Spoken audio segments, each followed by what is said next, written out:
Hey guys, tonight we're stepping aboard the grandest ship ever built, the RMS Titanic.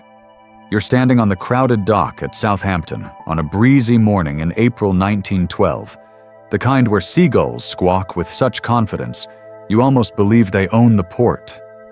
The air smells of coal smoke, salt water, and freshly baked pastries drifting from vendors' carts, mingling in that oddly comforting industrial seaside scent. You gaze up at the Titanic, towering over the quay like an arrogant floating palace. Its black hull gleams with fresh paint, and the four enormous funnels stand like muscular chimneys exhaling faint curls of steam. Dockworkers scurry everywhere, pushing carts stacked high with trunks stamped "First Class" in gold letters, while uniformed officers bark orders and adjust their caps with bored efficiency. Children clutch rag dolls, already sticky with toffee apples from impatient snacking, and men in tweed caps mutter about stocks, politics, or the price of boots, depending on their wealth tier. So, before you get comfortable, take a moment to like the video and subscribe, but only if you genuinely enjoy what I do here.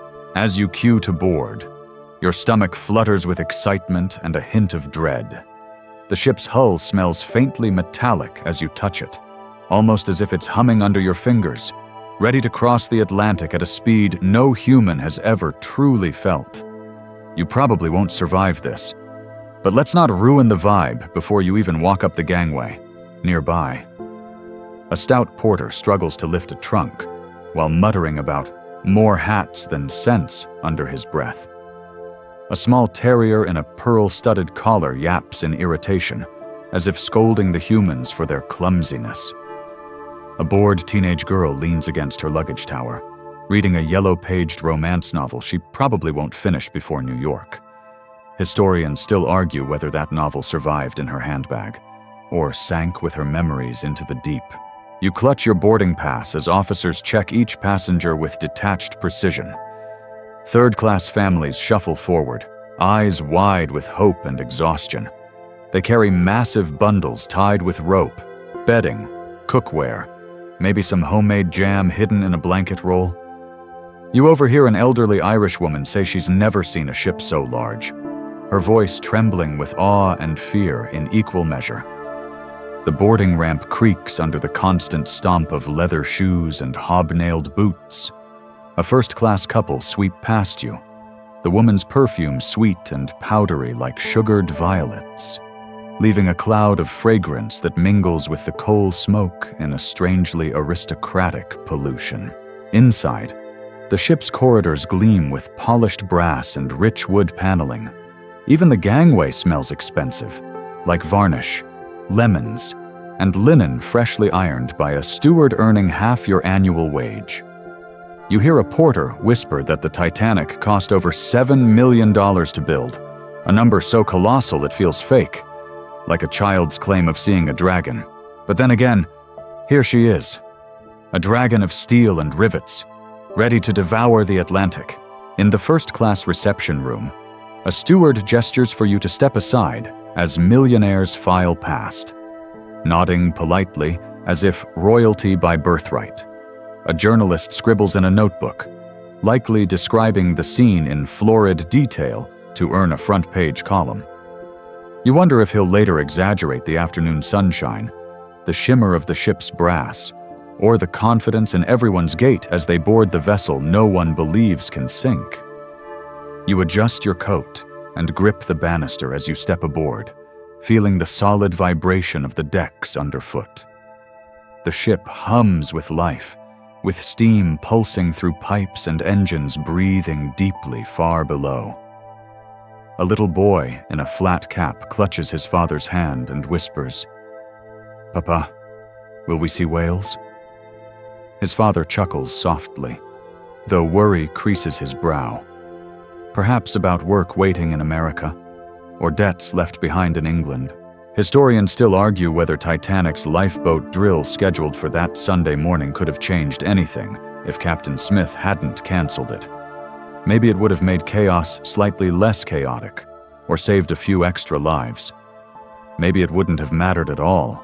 For now, though, As you look out the portholes at Southampton shrinking away, you're just one of thousands caught up in this moment. A humming crowd, steaming funnels, clinking trunks, whistling gulls, and that invisible boundary where dry land ends and the ocean's unknowable depths begin.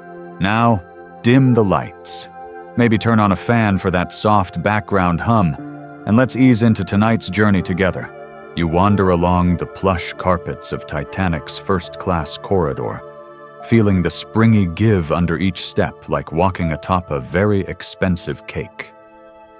The walls are paneled in rich oak, adorned with brass light fixtures casting a golden glow that makes everyone look a little wealthier, a little healthier, even if you know some of them are recovering from hangovers or heartbreaks. To your left, the hallway opens into a grand suite. Inside, a man in a charcoal three-piece suit sits by the window reading The Times, his polished shoes resting on a cushioned stool worth more than your entire year's rent. His wife floats past him in a pale peach tea gown trimmed with ivory lace, her hair twisted into soft Edwardian rolls pinned with real pearls. She adjusts the heavy necklace at her throat while examining herself in a full-length mirror framed in gilt wood. You hear her murmur, "They say the swimming pool has heated salt water. Imagine that." Her husband grunts, unimpressed. Heated pools are apparently blasé when you've invested in coal mines and railway lines your whole life. Historians still argue whether these luxurious swimming pool facilities, brand new for an ocean liner, were intended for actual fitness or merely flaunting social status in a floating Victorian gym. Either way, you note the faint scent of chlorine wafting from the tiled door as a steward bustles past carrying fresh towels. Further along, a steward politely nods to you before disappearing into suite B52, where an older gentleman with a walrus mustache demands a tray of smoked salmon and pickled quail eggs before noon. The room smells of hair pomade, lavender sachets, and distant engine oil rising through the floors. Underneath all that, there's an undertone of sea air creeping through slightly open portholes, ruffling the heavy velvet curtains. You peek into another open suite to see a teenage girl with bobbed hair and bright blue ribbons dancing alone. Practicing steps she'll soon show off at dinner. Her mother scolds her to sit properly before guests arrive. The girl rolls her eyes in that timeless teenage way, slumping into a carved chair with all the melodrama of modern TikTok choreography. At the far end of the deck, you pause beside a glass-fronted lift. Its wrought iron gate is decorated with ornate curls that almost hide the little plaque reading "Electric Elevator for first-class passengers only." A steward in crisp white gloves waits by the controls, looking both bored and dignified, like a man guarding a magical portal. You step inside as it rises smoothly to a deck, feeling the slight drop in your stomach like being on the world's fanciest fairground ride. Mainstream historical fact here. Titanic was fitted with not one, but 3 electric elevators exclusively for first-class passengers, an engineering marvel in 1912, when many people had never ridden any lift in their lives, let alone one floating in the middle of the Atlantic. As the lift opens, you emerge into the Café Parisien. Sunlight streams through large windows onto rattan chairs and crisp linen-covered tables. 2 young men sip strong coffee while discussing investments in Moroccan railways, each boasting about their family's connections with the British Colonial Office. They smell faintly of starched collars, expensive tobacco, and ambition. One quirky or fringe tidbit. Titanic's Café Parisien was designed to mimic a Paris sidewalk cafe so closely that some passengers claimed they forgot they were at sea. Rumor has it a young French waiter teased a guest that if she closed her eyes, she'd hear the clatter of carriage wheels instead of the drone of propellers. You overhear one man say, "They say the captain has commanded White Star liners for over 40 years. Unsinkable. This ship. Completely unsinkable." His companion knocks the wooden tabletop with 2 fingers, smirking at the superstition. You smile faintly, knowing what awaits them but feeling almost cruel in your silent omniscience. Historians still argue whether the confidence in Titanic's invincibility stemmed from marketing spin or a genuine belief among her officers and engineers. Perhaps it was a little of both, the arrogance of technology colliding with the unmovable realities of nature. As you drift away from the Café Parisien, the ship hums beneath your feet, steady and unstoppable. In the corridor, a stewardess sweeps past with fresh linens smelling of hot irons and lavender water. The scent clings to your senses, mingling with the faint tang of steel, coal smoke drifting from the funnels above, and the delicate powder wafting from passing ladies' hair. You continue onward, knowing dinner awaits, and beneath the polished floors and gilt fixtures, the ocean stretches endlessly in silent darkness, far deeper and colder than any lift shaft or swimming pool you've seen today. You descend the grand staircase, its polished oak banister warm under your palm, before slipping quietly down to the third-class deck. Here, the opulence fades into plain metal walls painted a weary cream, with rivets lining every surface like industrious little barnacles. The air smells less of lavender water and more of damp wool coats, boiled potatoes, and sea brine creeping through vents.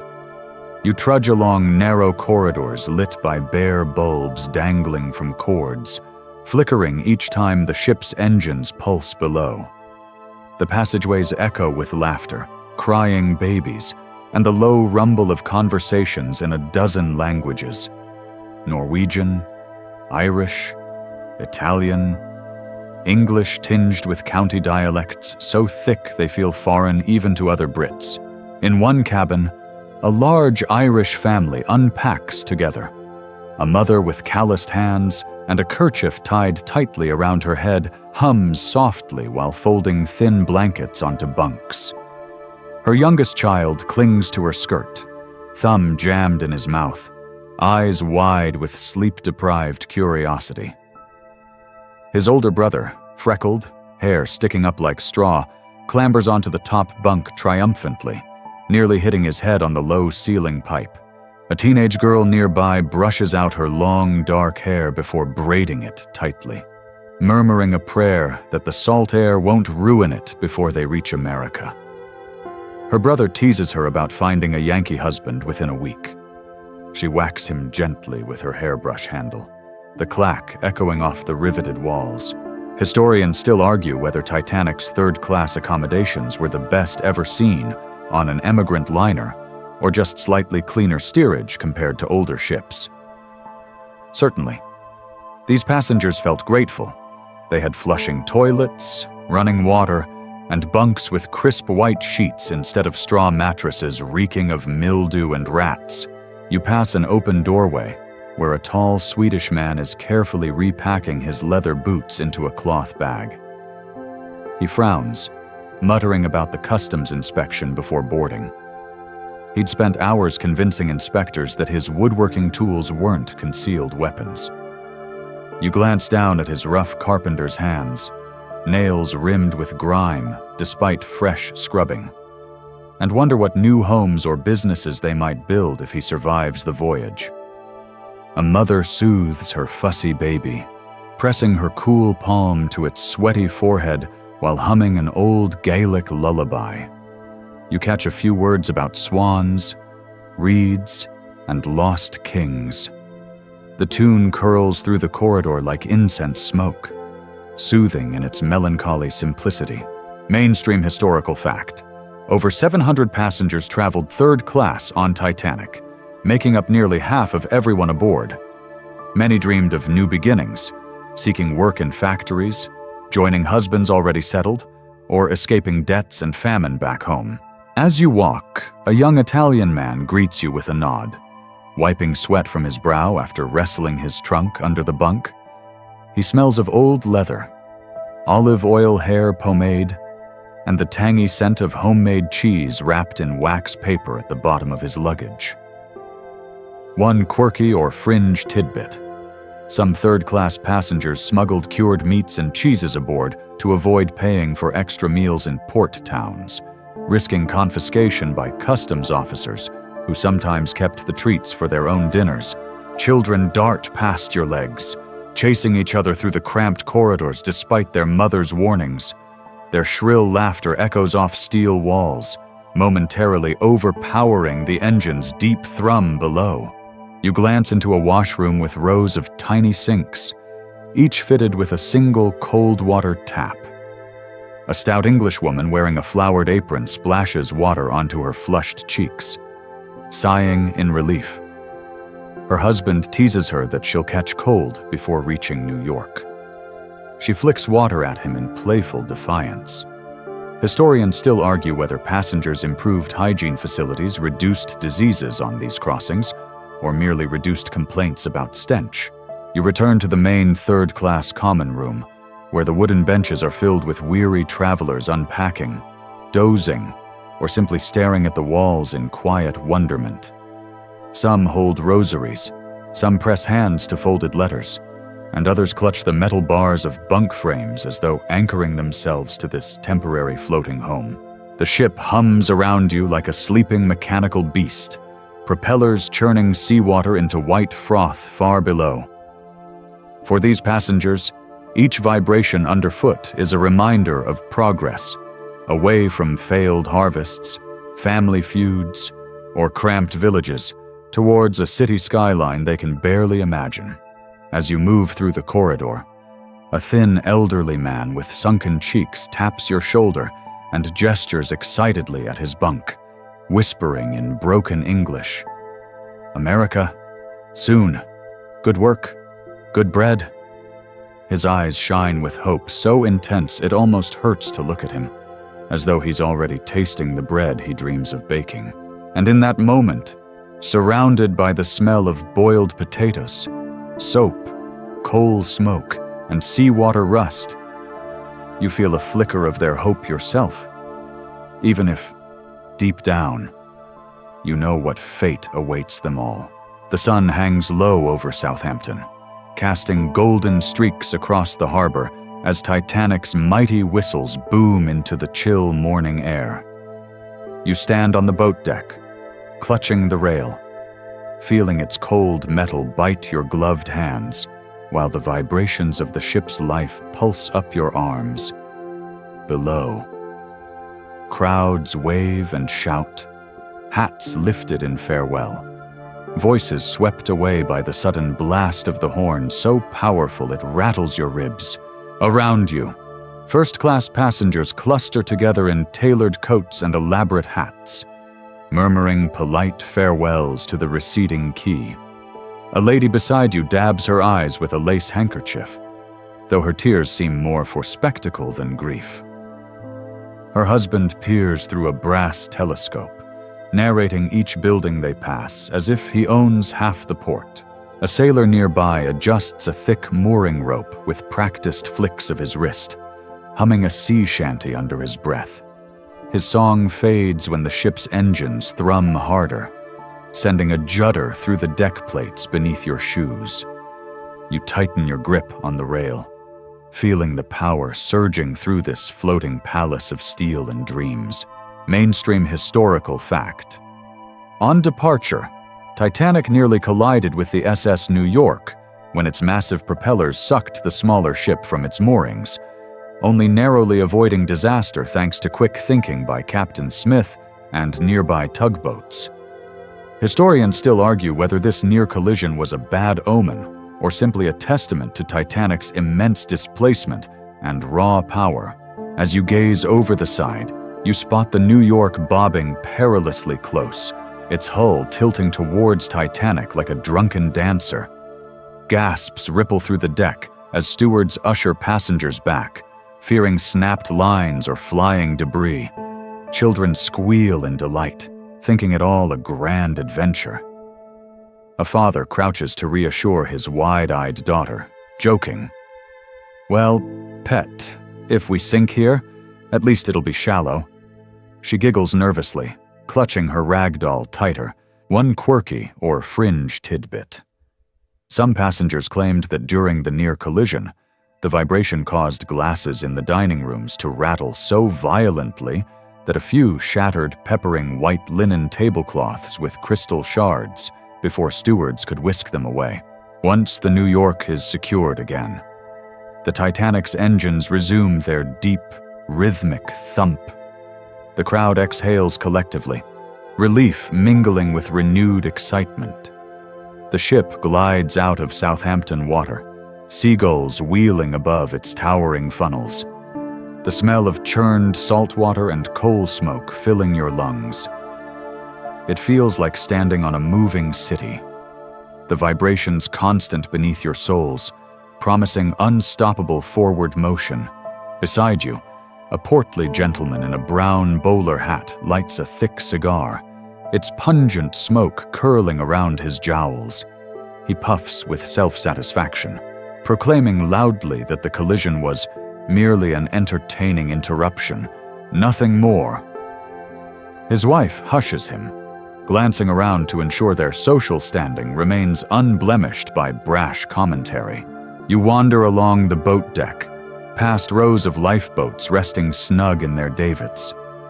They look small, almost decorative compared to the vastness of the ship. A young American woman snaps a photograph of her friend leaning against one. She quips, "If this ship's unsinkable, these are just for show." Her friend laughs, adjusting her feathered hat with elegant precision, unaware of the cruel irony weaving itself into their story. Historians still argue whether Captain Smith canceled the planned lifeboat drill because he was confident in Titanic's safety, or simply wanted passengers to enjoy a full day of leisure undisturbed. Perhaps he felt the calm seas beneath the hull, saw the clear skies overhead, and decided fate had already favored them enough. You head towards the stern, where third-class passengers crowd the railing, waving frantically to family and friends left behind. Some weep, shoulders shaking under coarse wool coats, while others grin with hope so bright it outshines the morning sun. Their voices rise in song, a jumble of accents merging into one floating farewell chorus carried back to shore by the sea breeze. As the docks shrink into a patchwork of cranes and warehouses, Titanic sails out past the Isle of Wight, towards Cherbourg and Queenstown, before the long Atlantic crossing. The seagulls peel away one by one, their cries fading into the growing wind. The ship's engines beat stronger now, sending a faint judder through the soles of your shoes. As if the ocean itself is reluctant to let her go, you stand at the rail, watching the horizon swallow your homeland, feeling the tang of salt drying on your lips. Around you, passengers disperse towards their cabins, excited chatter echoing under the lifeboats above. You remain still, listening to the ocean sigh against the hull, aware of how vast and dark it truly is beyond this small, sunlit channel. And in that quiet moment, as Titanic's 4 funnels trail soft ribbons of steam into the cloudless sky, you realize that the world has changed. A ship this big, this powerful, this luxurious, it can't fail. Or so they all believe. By the time dawn blooms into a clear blue sky on day 2, you find yourself strolling the Titanic's promenade deck, savoring the lazy hush that drifts between breakfast and midday social obligations. The sea stretches in every direction like rippled silver silk, and the ship glides so smoothly you half expect to see the ocean frozen solid beneath it. You pause to watch a group of gentlemen playing shuffleboard near the stern. They clack their long wooden cues against heavy discs, discussing investments in Canadian railways and complaining about recent tax policies. One man flicks his wrist, sending the disc gliding with a satisfying scrape, then turns to you and winks. Care to join us later? It's hardly worth crossing the Atlantic without humiliating a few friends. His mustache twitches with amusement. Nearby, ladies sit in white wicker chairs under canvas awnings, gossiping behind delicate lace fans. You overhear snippets about Mrs. Brown's scandalous hat plume, Mr. Andrews' engineering lectures, and whether the Countess of Roths truly brought her maid's maid along. Historians still argue whether Titanic carried more servants than any ship before her, or simply boasted about it more convincingly in White Star's advertising.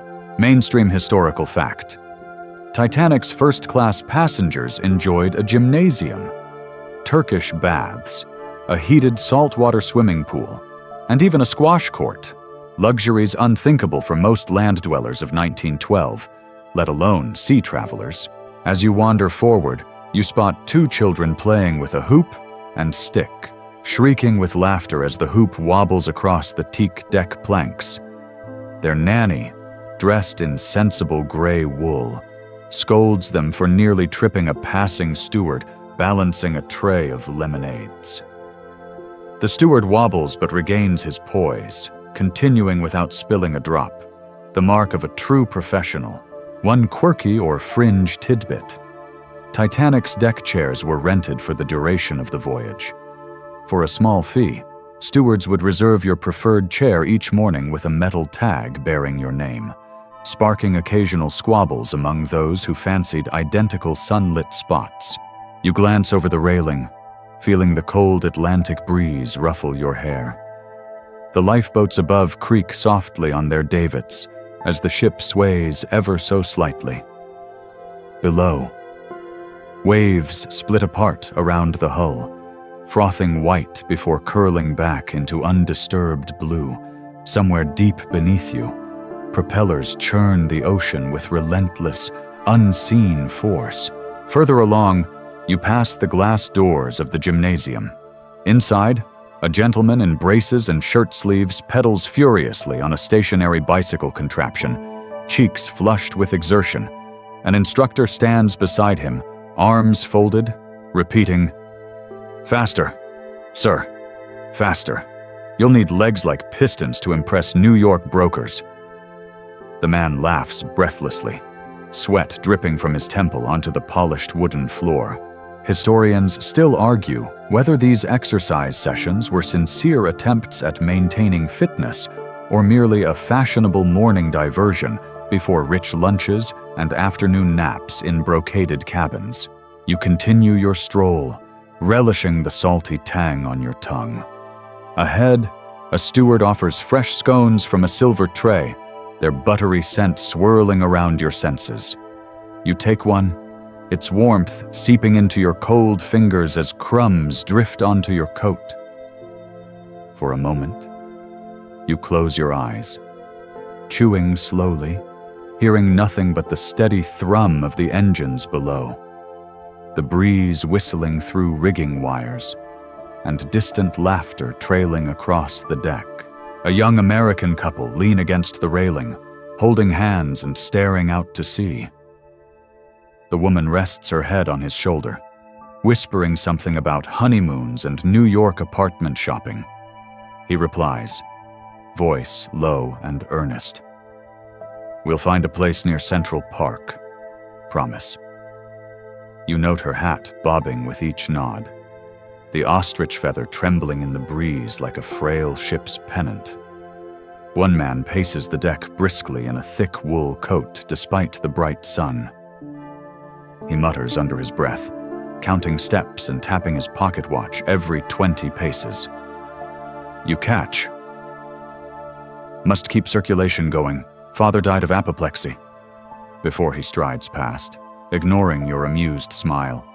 There's always one, on every voyage, and as the afternoon drifts onwards, and the passengers settle into their daily rituals of promenade walks, card games, gossip, and quiet reading under the lifeboat's shadows, the Titanic cuts through the Atlantic with easy grace. There is no sense of danger here, only polished wood, fresh scones, and the feeling of being lifted above the common concerns of the world below. Yet, beneath all this genteel calm, the ocean remains cold and unknowable, waiting with the patient certainty of time itself. Evening unfurls its velvet shawl across the Atlantic, casting the Titanic in a gentle twilight glow as lanterns flicker to life along the decks. You find yourself drifting towards the first-class dining saloon, guided by the mingled scents of roasted meats, creamy sauces, and fresh-baked bread wafting from swinging kitchen doors. Inside, the saloon dazzles with polished mahogany paneling and columns painted to mimic white marble, each topped with gilded capitals. Crystal chandeliers tremble with every subtle sway of the ship, casting delicate rainbows onto table linens so starched they could stand upright without assistance. Stewards glide between tables, balancing silver trays laden with tureens of consommé, platters of poached salmon, and towers of sugared pastries. Mainstream historical fact: Titanic's first-class dinner menu typically featured 10 or more elaborate courses, including oysters, filet mignon, lamb with mint sauce, roasted squab, and elegant desserts like eclairs and peach chartreuse jelly. You slide onto a chair near a table of jovial Americans. A portly man with flushed cheeks boasts about his copper mines in Arizona while noisily slurping his oyster soup. His wife smiles politely, wearing so many diamond pins in her hair that each nod threatens to trigger an avalanche of sparkle. Across from them, a dignified older couple sample their pâté with tiny, deliberate bites, as if rationing pleasure for the week ahead. Historians still argue whether Titanic's 10-course dinners were designed purely to impress, or whether chefs truly believed wealthy passengers needed that much nourishment. Either way, you watch in sleepy awe as dish after dish parades past you, accompanied by the delicate clink of fine china and murmured praise from well-fed guests. Further down the saloon, a young man proposes a toast to his fiancée, raising his crystal glass with trembling fingers. She blushes, ducking her head so her bobbed curls veil her smile. A violinist nearby watches them with detached amusement while tuning his instrument for the evening's entertainment. One quirky or fringe tidbit: some first-class passengers sneaked their favorite spirits aboard in personal hip flasks, despite the ship's extensive wine list. A rumor floated around that one lady smuggled her prized cherry brandy in a hollowed-out prayer book, whispering a quiet "Amen" each time she unscrewed its brass cap. As dessert is served, delicate eclairs glazed with glossy chocolate and adorned with curls of vanilla cream, the band begins to play. Violins hum softly at first, their bows weaving silvery threads of melody through the chatter. A cellist's deep notes join in, grounding the music like an anchor beneath rippling seas. You watch as guests begin to drift towards the reception area beyond the dining saloon, where the orchestra continues under a high domed ceiling decorated with intricate plaster scrollwork. Some couples twirl gracefully, her beaded gown sparkling like frost as she spins, his patent leather shoes gliding effortlessly across the polished floor. Others remain seated on gilded chairs, tapping fingers in time to the foxtrot. Nearby, two young women gossip behind fluttering fans. "Did you see Mrs. Astor's gown tonight?" one whispers, eyes wide with envy. "Worth more than my father's entire estate." Her friend giggles, glancing around to ensure no listening ears threaten their conspiratorial thrill. A steward carries away empty dishes, his footsteps silent on the thick carpets. He looks exhausted, but maintains the gentle half-smile of a man whose wage depends upon appearing eternally gracious. Historians still argue whether Titanic's stewards were trained more for silent efficiency or social finesse, though most passengers considered them invisible fixtures until a fresh napkin or fork appeared magically at their elbow. The band transitions to a waltz, and you hear someone behind you sigh. "This is the life, isn't it?" His companion hums in agreement, their champagne flutes clinking gently. you imagine the icy Atlantic stretching far below them, a vast blackness entirely erased from their minds by orchestral melodies and French liqueurs. One older man, too full from dinner, dozes upright in his chair, his mouth slack and snoring softly as the music swells around him. A passing steward discreetly adjusts his dinner jacket to cover his stomach, maintaining the evening's dignity for all. And as the hour grows late, you see couples retreating to their staterooms, ladies clutching shawls against the sea breeze sneaking through open doors. The chandeliers flicker with each low hum of the engines, sending shadows dancing across the ceiling roses. You step back out onto the boat deck, the music fading behind you, replaced by the sighing wind and the deep throb of propellers driving Titanic ever westward. Above, the stars blaze clear and sharp in the cold night sky, indifferent to the glittering ballroom beneath them. And you stand there, alone for a moment in the hush, wondering how many of tonight's whispered secrets and champagne-fueled promises will sink unspoken to the ocean floor. Morning light filters softly through Titanic's first-class wireless room windows, illuminating polished brass switches, dangling headphone wires, and neatly stacked piles of telegram forms. You drift past the open door, catching the faint scent of hot metal mingled with fresh ink. The smell of modernity itself.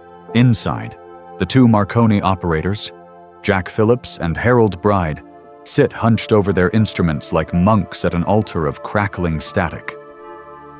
Phillips taps out messages with rhythmic precision, his fingers dancing across the key so quickly it almost becomes a blur.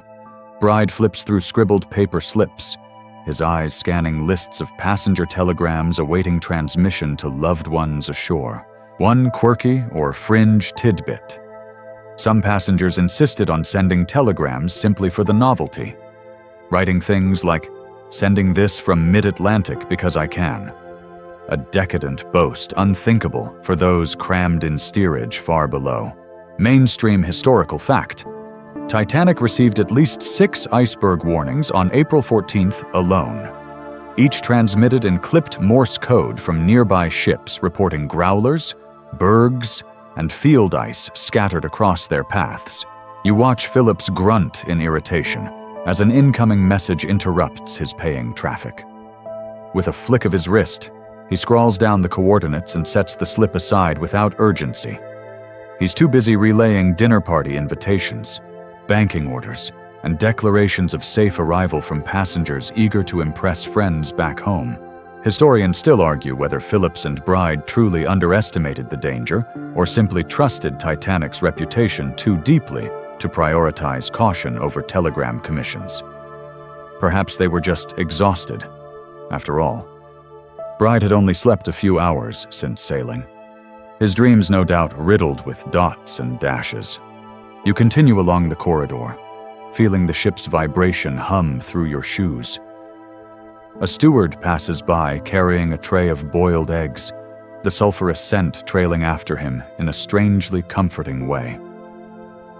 Further down, a gentleman emerges from the barber shop, mustache trimmed to razor-sharp elegance, smiling as though the Atlantic crossing is nothing but a chance to cultivate his superior grooming.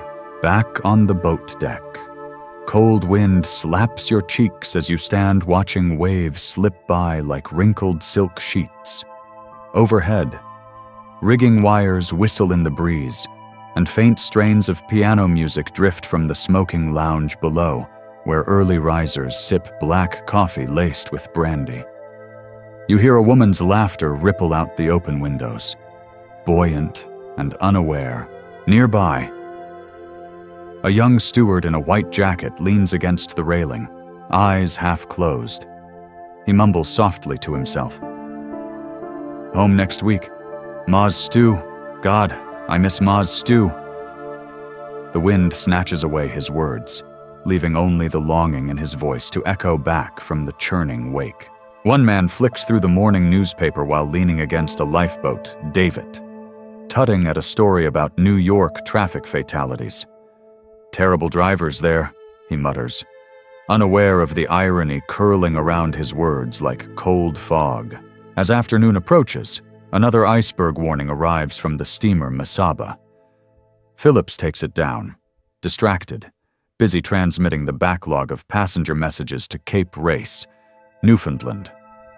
The operator at Masaba waits for acknowledgement, but Titanic's Morse key falls silent after a curt, shut up, I am busy working Cape Race."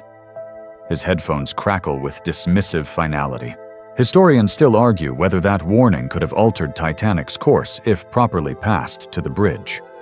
Perhaps it would have prompted a wider berth south, or simply reinforced complacency in the calm sea and clear skies. Hindsight is an unforgiving companion. You wander past a group of passengers gathered by the starboard rail, discussing sightings of sea ice. One gentleman jokes, "Well, we'll just bounce right off it. Unsinkable, after all." His friends chuckle, lighting cigars with theatrical flicks of gold lighters, the pungent tobacco mingling with the salty tang of ocean spray. And for a moment, you stand there watching the endless rolling swells, feeling the vibration of engines deep below, listening to the faint crackle of Morse code bleeding through the walls. Everything hums with confidence. The ship, the crew, the passengers, even you. Titanic is a steel castle striding westward through the night, invincible in its hubris. Or so it seems. Night has fallen across the North Atlantic, clear and sharp with stars scattered like spilled diamonds. You stand at the rail on Titanic's boat deck, feeling the cold bite into your cheeks, each breath frosting lightly in the still air. The sea is eerily calm tonight, so calm that the ship's wake barely ripples before settling into mirrored blackness. You hear faint laughter drifting from the first-class smoking lounge where gentlemen puff cigars and sip brandy, and from the promenade where muffled conversations float between fur-wrapped ladies and their dinner-jacketed companions. Overhead, the funnels exhale occasional wisps of smoke into the cloudless sky, disappearing into infinite darkness. Suddenly, a subtle shiver runs through the deck beneath your feet. It is not a lurch or violent jolt, but rather a grazing tremor, like the ship has brushed against the hand of God himself. Around you, passengers pause mid-sentence. A man lowers his monocle. A woman tightens her shawl against a chill that has nothing to do with the wind. Mainstream historical fact. At 11:40 p.m. on April 14, 1912, Titanic struck an iceberg on her starboard side, scraping along the hull and buckling plates below the waterline, opening compartments to the freezing sea. You hear the faint crunch and pop of metal far beneath your feet. It sounds almost gentle, like ice cracking in a winter pond. One quirky or fringe tidbit. Some passengers later swore they heard music just as the iceberg struck, claiming the ship's vibrations caused piano strings to hum ghost notes through the decks. Historians still argue whether the lookout spotted the iceberg too late because of the moonless night and calm seas, or whether binoculars locked in a misplaced cabinet truly doomed the ship's fate. A steward emerges onto the deck, his face tight with confusion. He murmurs to no one in particular. She stopped, engines reversed. Passengers gather in clumps, whispering nervously. A tall gentleman chuckles. Probably just checking bearings. Nothing to worry about on a ship like this. His wife smiles weakly, her gloved hands twisting her beaded evening purse. From your vantage, you see crew members hurrying forward, their boots thumping against the teak planks. An officer barks instructions in clipped tones. Lifeboat covers are lifted, their canvas flapping in the wind. Passengers frown. Some think it's a drill. Others joke about getting wet feet and losing their luggage to the Atlantic. You slip down towards the well deck, where third-class passengers stand clustered together, craning their necks to glimpse the commotion above. A young Irishman mutters, "Must have been a propeller blade sheared off. Can't sink this ship." His friend nods vigorously, clutching his cap in trembling fingers in the wireless room. Phillips is tapping furiously now, the brass key clacking out CQD, the distress call. Bride looks pale, sweat glistening under his headset strap. You hear him mumble, "God, I hope someone hears us." The smell of hot metal and ozone thickens in the cramped room, matching the rising tension in your chest. You return to the boat deck, where officers move briskly between lifeboats, uncoiling ropes and checking provisions. A woman in a feathered hat laughs lightly. Imagine, all this fuss over a little bump. But her voice cracks on the last word. The joke floats into the cold night air, unanswered. Historians still argue whether Captain Smith's calm demeanor in these first minutes prevented panic or lulled passengers into deadly complacency. Perhaps his quiet confidence felt safer than the truth, that the Unsinkable had met something far stronger than human arrogance, physics and freezing water. As you stand beneath the towering funnels, listening to the shivering clang of metal and the muted thud of lifeboat preparations, you catch the scent of coal smoke mingling with chilled brine, a smell that seems suddenly sinister. The sea remains glass smooth, reflecting stars so clearly it feels like falling upwards into an eternal abyss. For a brief moment, silence reigns. No engine thrum beneath your feet, only the sigh of wind and the creak of ropes being readied. Then comes a distant, faint gurgle, seawater pouring relentlessly into Titanic's wounded hull. You grip the rail tighter as a sudden gust cuts through your coat. The ship's great steel bones shiver under your feet, and you realize that the cold Atlantic is no longer merely beneath you. It is coming. You remain on the boat deck as the reality begins to seep through the ranks of passengers like icy water flooding steel compartments below. The officers move briskly now, voices taut with urgency, though still calm, as if by keeping their tones low, they might prevent hysteria from blooming into chaos. "Women and children first," comes the command, repeated softly but firmly by stewards, ushering bewildered families towards the lifeboats. You watch a young mother clutching her son's small hand, her eyes glassy with disbelief as she is guided to the rail where lifeboat Nova 7 swings outward, ropes creaking against pulleys. Mainstream historical fact: Titanic carried only 20 lifeboats, enough for about half of the souls aboard, in full compliance with outdated Board of Trade regulations designed for smaller ships. One quirky or fringe tidbit: lifeboat drills were considered an inconvenience to guests' leisure, and only a handful of crew had practiced lowering them properly. That night, some lifeboats departed half-empty simply because no one knew their true capacity amidst the rising panic. Historians still argue whether filling lifeboats to capacity from the start could have saved hundreds more lives or merely overwhelmed inexperienced crews as they rowed away from the sinking Leviathan. Beside you, an elderly gentleman protests, "I'll not leave my valet behind." His mustache trembles with indignation as a steward tries gently to guide him away. Nearby, a young bride in a silk shawl kisses her husband fiercely before stepping into the lifeboat, tears dripping onto her pearl necklace.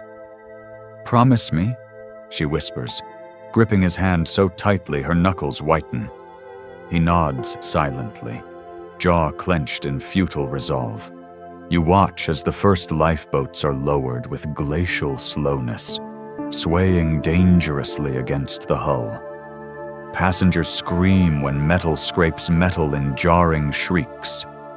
Others pray under their breath, lips moving rapidly, rosaries clutched so tight their palms redden. Below, third-class passengers press against locked gates, confusion and desperation blooming in wide, frightened eyes.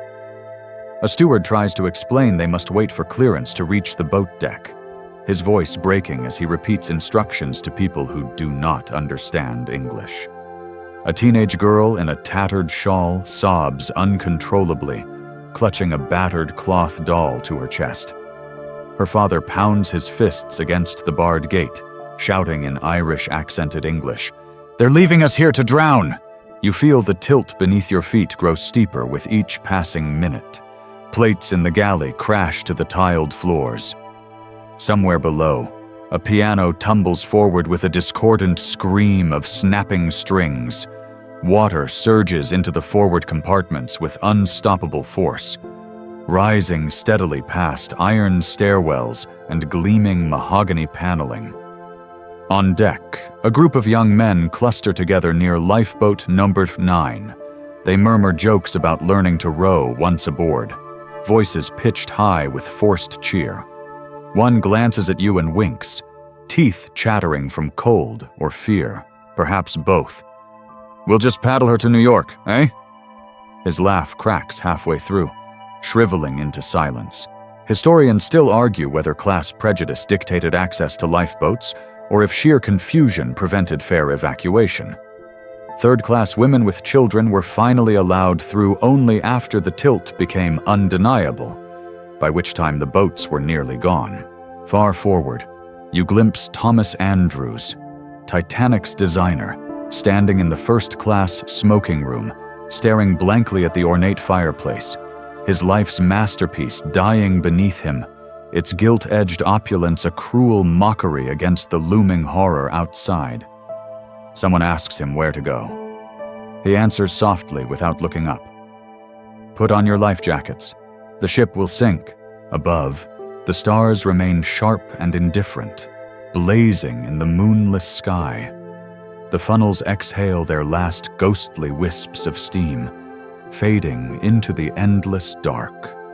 The band begins to play again on the boat deck, gentle hymns drifting through the cold like lullabies for a dying giant.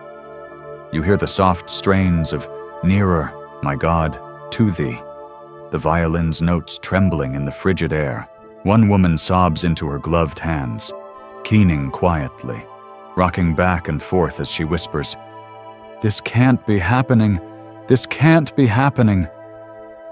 Her voice is swallowed by the sea breeze, vanishing between the stars and the rolling black ocean below.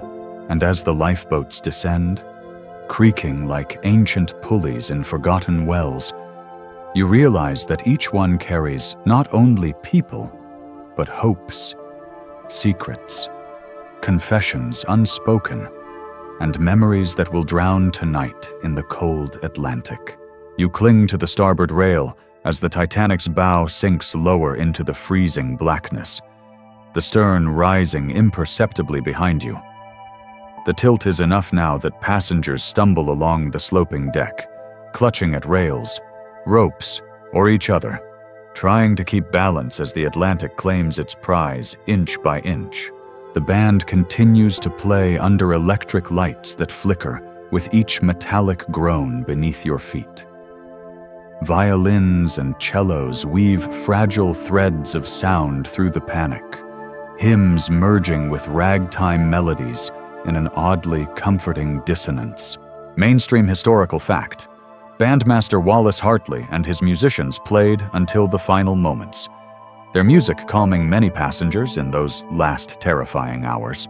Near lifeboat 16, you see a young steward helping a mother with 2 crying children. She's trembling so hard her hat slips sideways, veil dangling like wilted lace. "Step carefully, madam," the steward murmurs, his own lips blue from the biting wind. As he guides them into the boat, she grips his wrist suddenly and whispers, "Thank you. God bless you." Tears freeze on her cheeks before she looks away.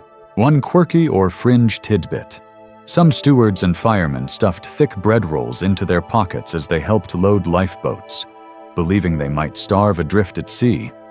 One fireman later claimed the soggy bread saved his life, though historians still argue whether it was nourishment or sheer luck that kept him alive. Further along, you pass a cluster of third-class passengers finally allowed up from below. A young Scandinavian man carries his baby sister wrapped in a shawl, her little head nestled against his chest. Their mother trails behind, her eyes dull with shock, hands raw from hammering at locked gates only an hour before. A sailor shouts instructions at lifeboat note 13. "Lower away smartly now, mind your hands." The boat jerks downward with a harsh, metallic squeal. Passengers scream as it catches on rivets before swinging free, scraping paint chips into the ocean's black mirror below.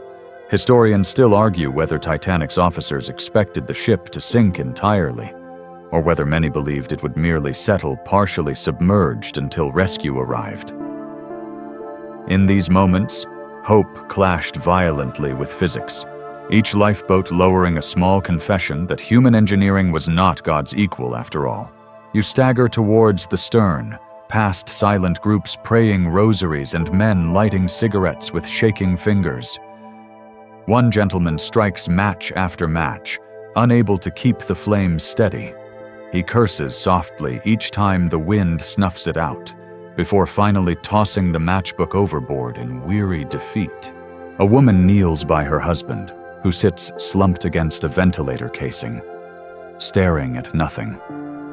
She strokes his hair with mechanical tenderness, whispering fragments of an old lullaby as though comforting a child. Her voice cracks as the ship tilts again, and she clutches his shoulders to keep from sliding. One crewman tears off his life jacket, thrusting it into a young boy's arms. "Take it, lad, take it!" he shouts. The boy's mother wraps it around her son's small chest with trembling hands, lips moving in silent prayer as tears stream unchecked down her cheeks.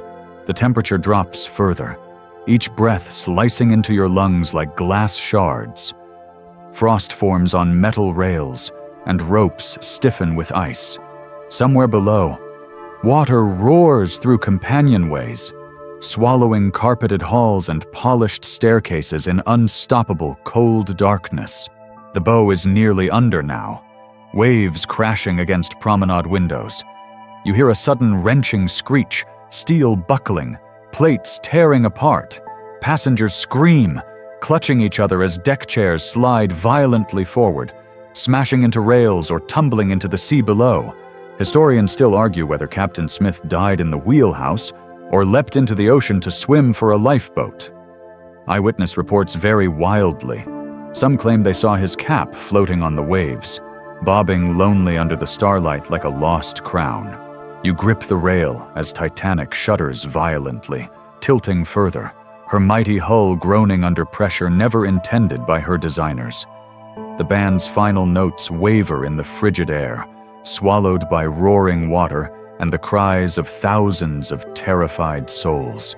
And above it all, the sky remains mercilessly clear, stars winking coldly in cosmic indifference as humanity's greatest ship begins her final descent into the abyss. The bow disappears beneath the waves, swallowed by black Atlantic waters with a hiss of foam and a deep, gurgling roar. You grip the rail as the deck tilts steeply, your boots sliding on icy planks. Around you, passengers scramble upwards, climbing towards the stern in a desperate exodus from the encroaching ocean. Mainstream historical fact: as Titanic's bow submerged, the stern rose out of the water at a terrifying angle, exposing its massive propellers to the night sky. One quirky or fringe tidbit: some survivors later described seeing third-class luggage trunks burst open as the ship's tilt grew sharper, showering the sea with clothes, shoes, and even a stuffed bear that bobbed briefly before vanishing under churning waves. Historians still argue whether the ship split in two above the surface or submerged almost entirely before breaking apart under pressure. The trauma and chaos of that final hour left conflicting eyewitness accounts, adding to Titanic's mythic confusion. You stumble upwards along the deck, grabbing railings slick with frost. A priest kneels beside a group of passengers, his voice strong and calm as he prays in Latin. Their faces glow under the cold electric deck lights, eyes closed, lips moving in unison as tears slip down frozen cheeks. "Though I walk through the valley of the shadow of death," they murmur, words snatched away by the screaming wind. The tilt grows steeper. The stern looms above the ocean, lifeboats bobbing far below like toys drifting in candle-lit ripples.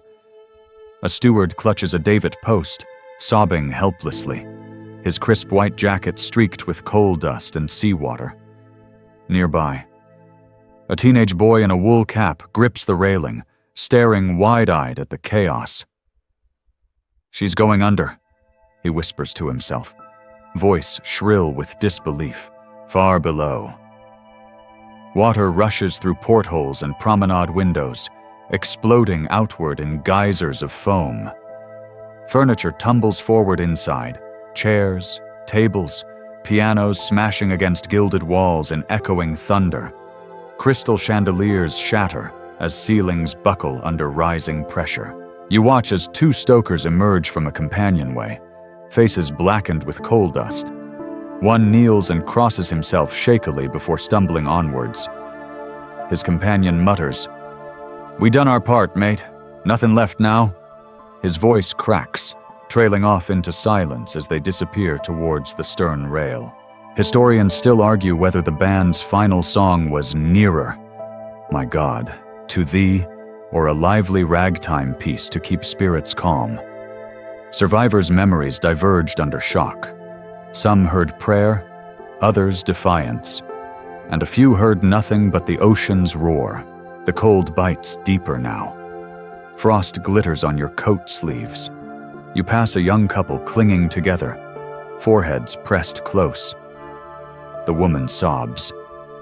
"I can't leave you." He strokes her hair, whispering, "You must, love, you must." But she refuses to let go, and he wraps his arms tighter around her, burying his face in her hair as the ship groans under their feet. A sudden wrenching crack splits the air, so loud it reverberates through your chest. The deck judders violently, flinging people to their knees. You feel the ship shudder beneath you, a deep, splintering protest of tortured steel and rivets tearing apart. Then comes the splitting, a thunderous roar, the stern tearing away from the bow, steel plates shearing with banshee shrieks. The forward section disappears instantly, dragging torrents of foaming water with it as the stern settles back momentarily into the waves, sending an immense geyser skyward. Screams erupt around you. People cling to rails, stairwells, anything that might hold against gravity's betrayal. For a moment, everything goes eerily quiet except for the churning sea. You hear your own ragged breathing, the frantic pound of your heart, the creak of metal flexing under unimaginable strain. Historians still argue whether the stern settled for long seconds or mere moments before it rose again, vertical against the star-flecked sky. Survivor testimonies shift between minutes and heartbeats, their memories blurred by terror and cold. Then, with an almost graceful inevitability, the stern begins to tilt skyward once more. The deck rises beneath your feet until you're clinging desperately to a railing, staring straight down into the black Atlantic hundreds of feet below. Screams fill the frigid air, mingled with prayers and curses and whispered goodbyes. One man loses his grip and falls, his coat fluttering like broken wings before he vanishes into the churning dark. Another clings to a bench bolted to the deck, sobbing incoherently, his voice thin against the howling wind. You feel the final vibrations shiver through the ship's steel bones as her engines tear free. And then the stern begins its descent, a slow, almost dignified slide into the abyss. Cold spray hits your face as Titanic sinks beneath you, dragging a cacophony of human cries, twisted steel, and shattered dreams into silent black eternity. And then, only darkness remains, the sea rippling calm once more, littered with lifeboats, floating debris, and the echo of thousands of souls swallowed by the indifferent Atlantic. Silence wraps around the North Atlantic like a funeral shroud. You float on a half-submerged deck chair, icy seawater sloshing up your chest with each rolling swell. Around you, cries and moans pierce the dark, desperate, ragged pleas drifting across the still surface before fading one by one. Mainstream historical fact. The water temperature that night was just below freezing, approximately 28 degrees.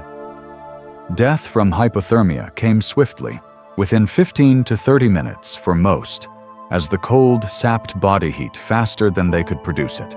You gasp as each wave breaks against your chin, salt stinging your lips. Nearby, a man clings to an upturned collapsible lifeboat, his breath puffing in ragged clouds. He murmurs softly, over and over, "Not like this, not like this." His voice cracks into whimpers before trailing into silence. One quirky or fringe tidbit. Some survivors later reported that the sea glowed faintly around them, lit by bioluminescent plankton disturbed by churning debris and flailing limbs, creating an eerie underwater shimmer beneath the star-strewn sky. Historians still argue whether more lives could have been saved if the lifeboats had returned quickly to pull people from the water. Fear of being swamped and capsized by frantic swimmers kept most drifting at a safe distance, listening as voices fell quiet.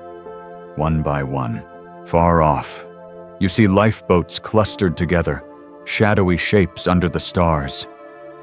A woman's sob carries across the stillness. "My baby.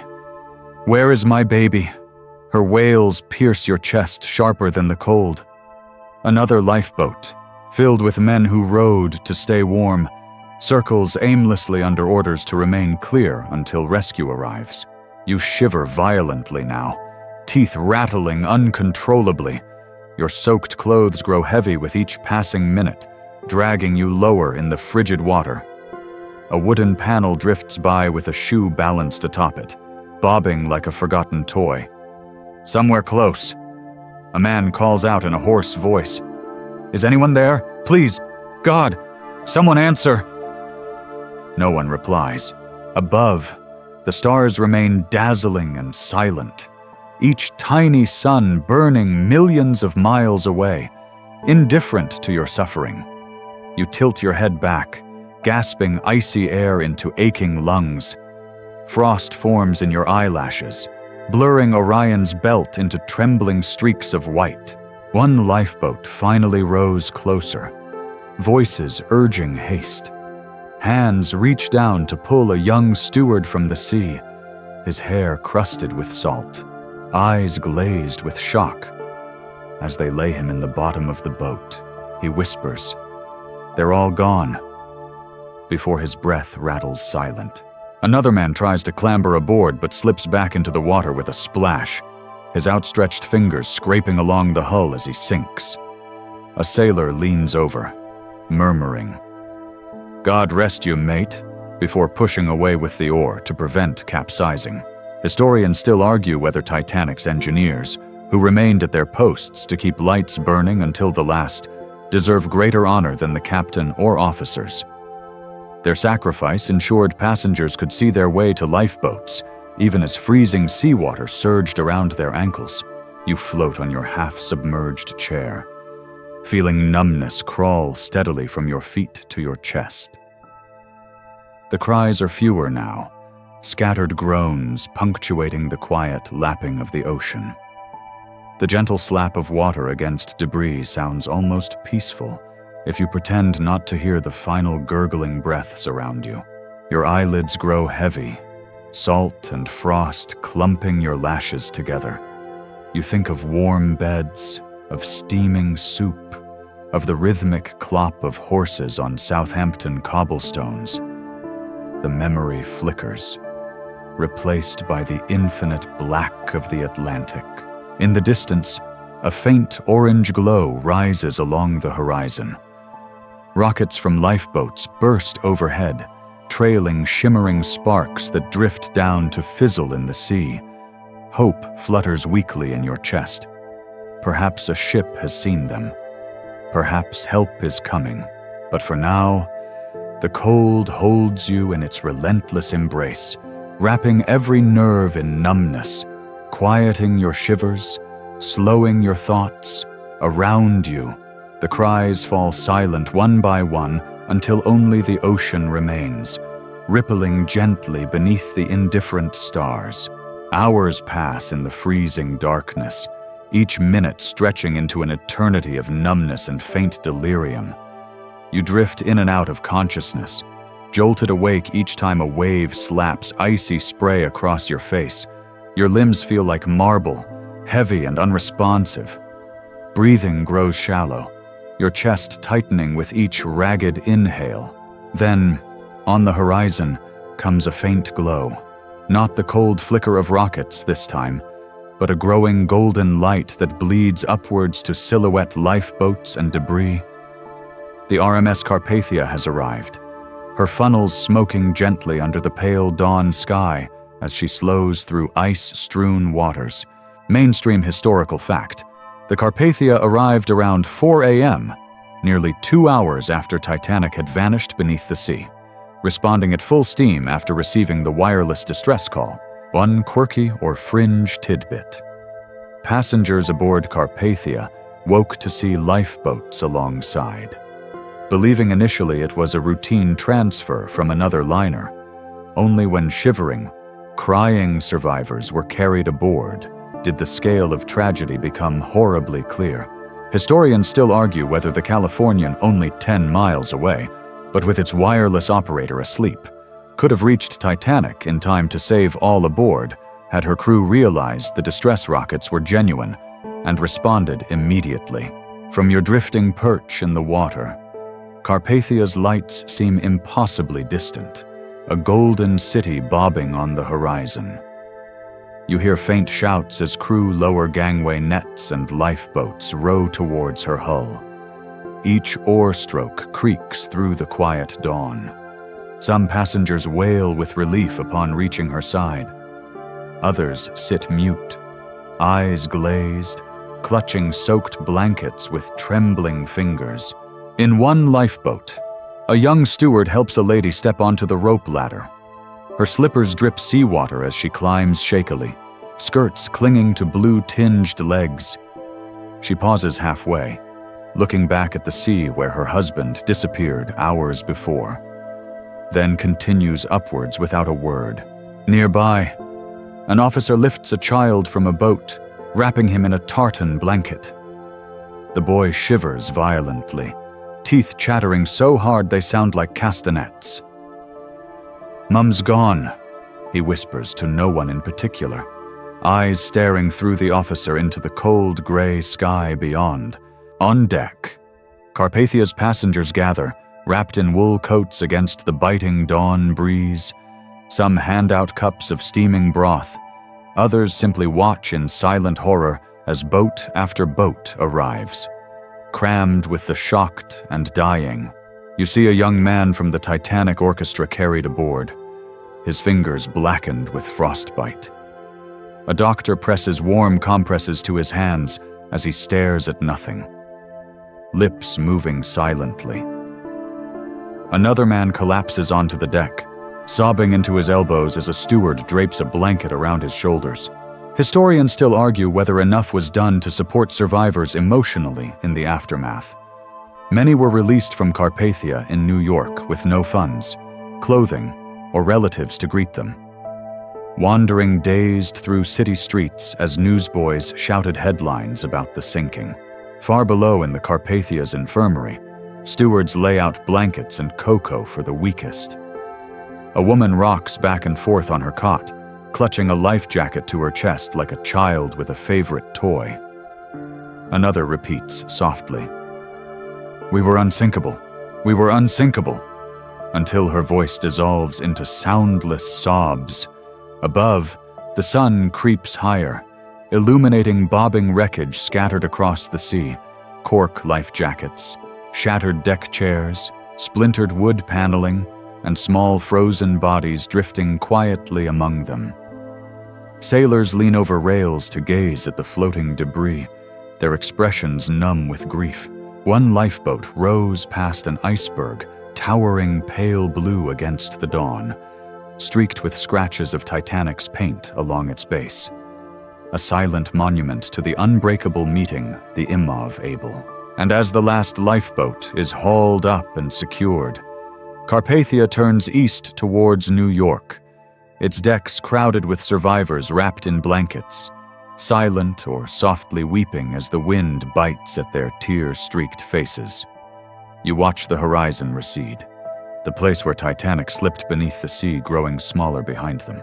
But the memory remains vast within each of them, a steel leviathan that carried dreams across the Atlantic and vanished beneath indifferent stars, leaving only lifeboats, drifting wreckage, and stories that would haunt history forever. Carpathia sails steadily towards New York, cutting through the morning sea with quiet dignity. You stand among the huddled survivors on her deck, wrapped in a scratchy blanket that smells of ship's stores and medicinal camphor.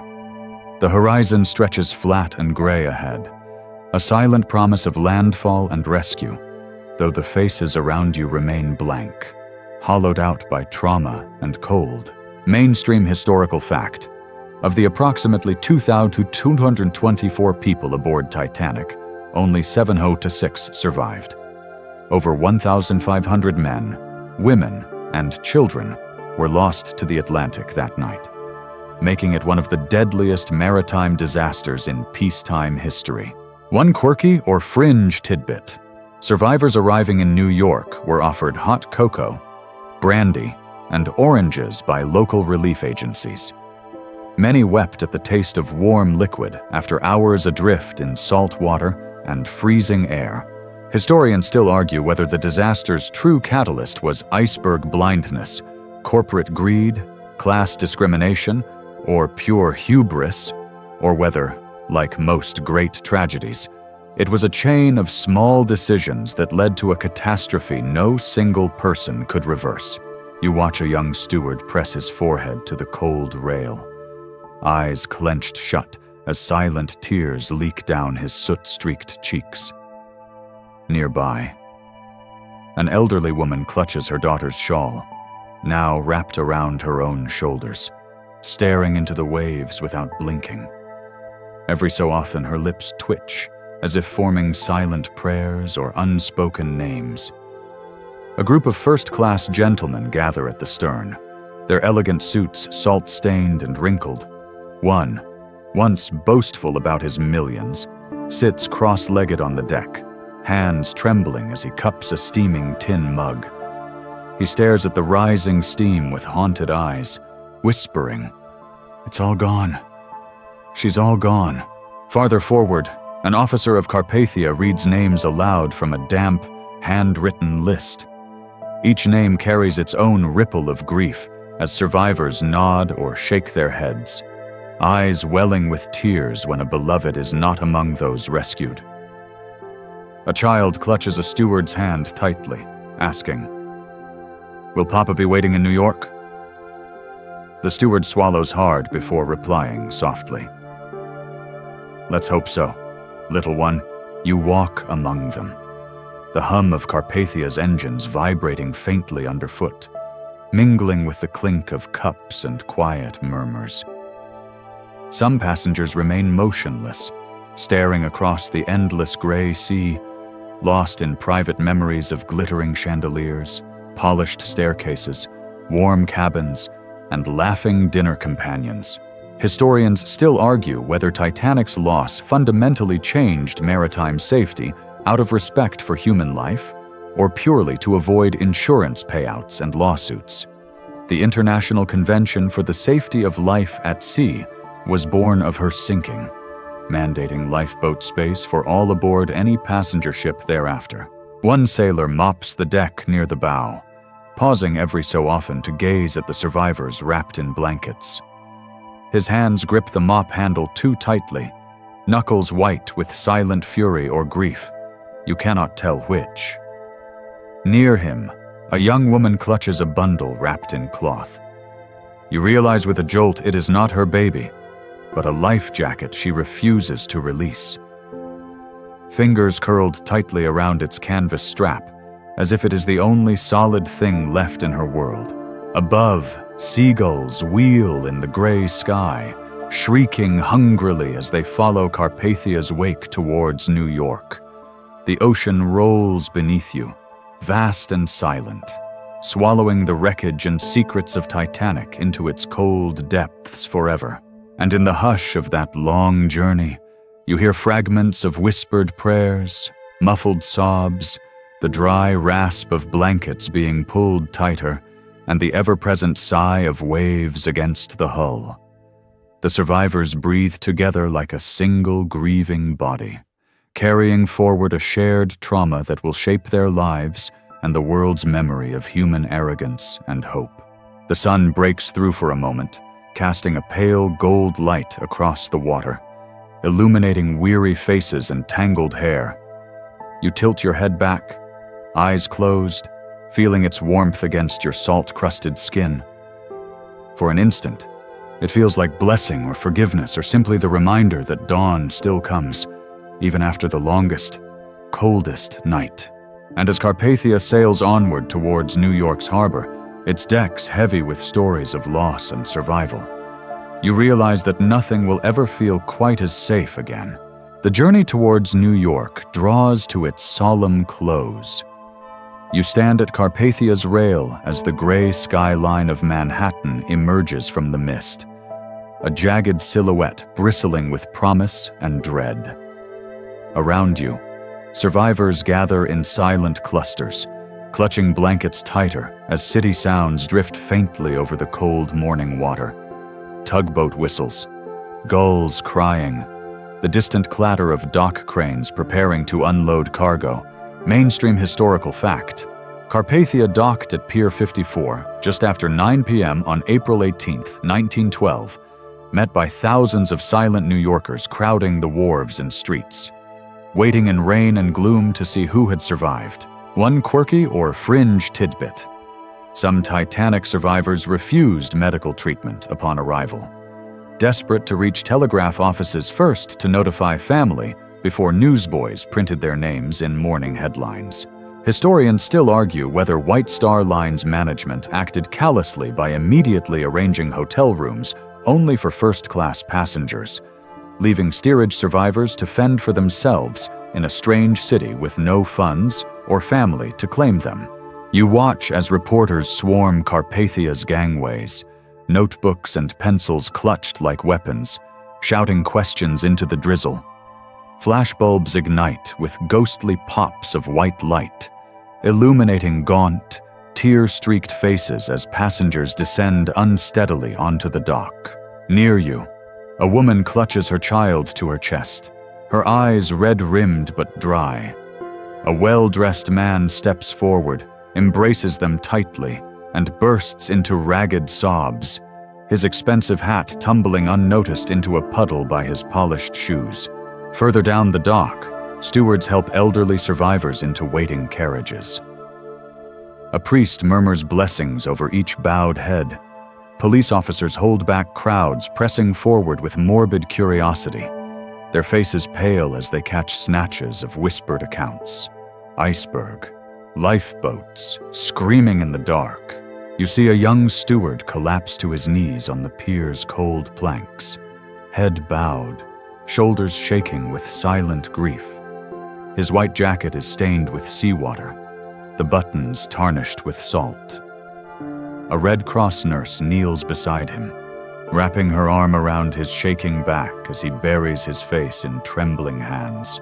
Historians still argue whether Titanic's loss forever shattered faith in technological infallibility, or if her sinking was merely absorbed into human arrogance, soon forgotten each time new steel giants steamed proudly across the Atlantic in decades to come. As the survivors disperse into the city's indifferent crowds, some are whisked away to waiting relatives, while others stand alone, clutching canvas sacks containing donated clothes and blankets. A little girl in a borrowed wool coat asks softly, "Where's Daddy?"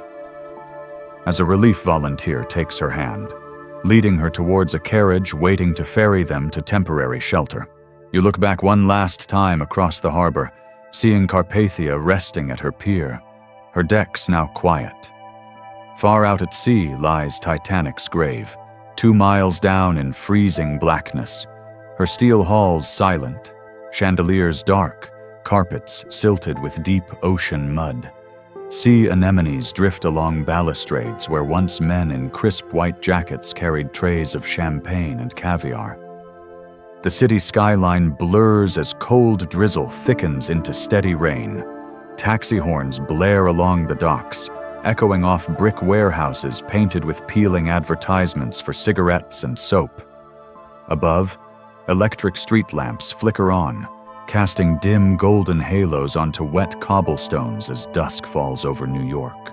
And in the quiet grief of that twilight, you realize Titanic's true legacy is not steel or engineering or human hubris.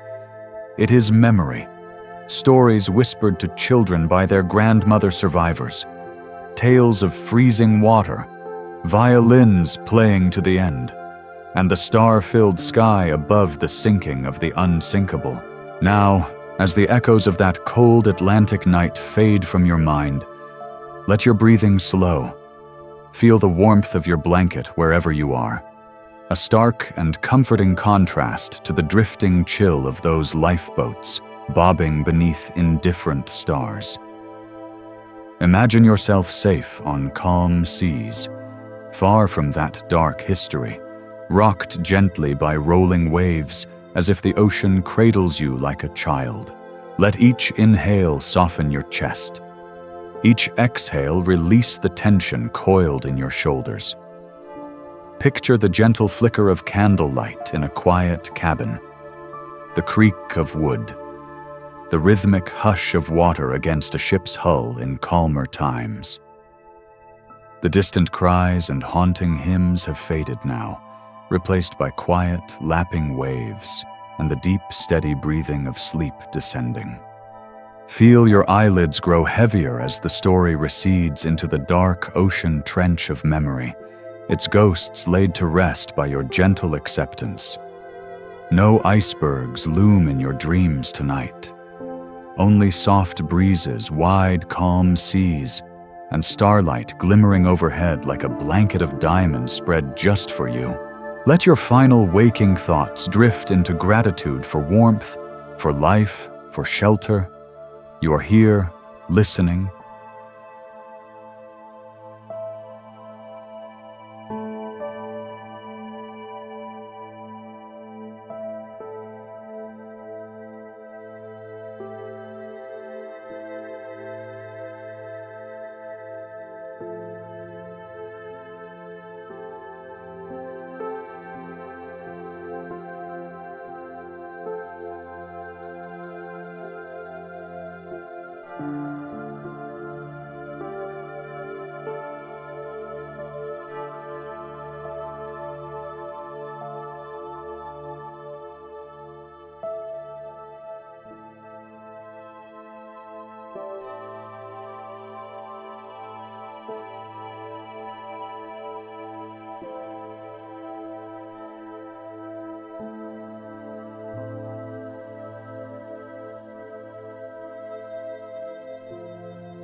you.